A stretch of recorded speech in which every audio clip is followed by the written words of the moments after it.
салом алейкум дӯстони азиз, хуш омадед ба канали Шермардон. Ба ҳамаи шумо маслиҳат медиҳем ки дар канали мо обуна шавед ва дар видео лайк монед. ин амали шумо мода мотиватсия метавад ки боз ҳам беҳтарин хабарҳоро аз ҷаҳони ММА пешкашатон кунем. Яке аз варзишгари точик Солех Хасанов аз бозгашти худ дарак дод. Чемпион Азии по Балкратиону и чемпион Таджикистана по смешанному боевому единоборству ММА, представляющий бойцовский клуб Акбаров из Душанбе, Республика Таджикистан. Встречайте, Солех Хасанов!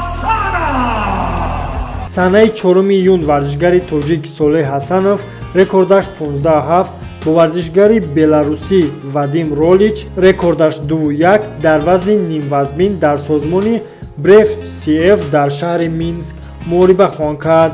Едовар мешавем ки Солех Хасанов намояндаи клуб Акбаров буда чемиони FC мебошад. Ин хабарро худи варзишгар дар саҳифаи инстаграмаш гузошта чунин навиштааст: хурсанд аз онам ки бозгаштамро бо сатҳи олӣ ба шумо хабар медиҳам.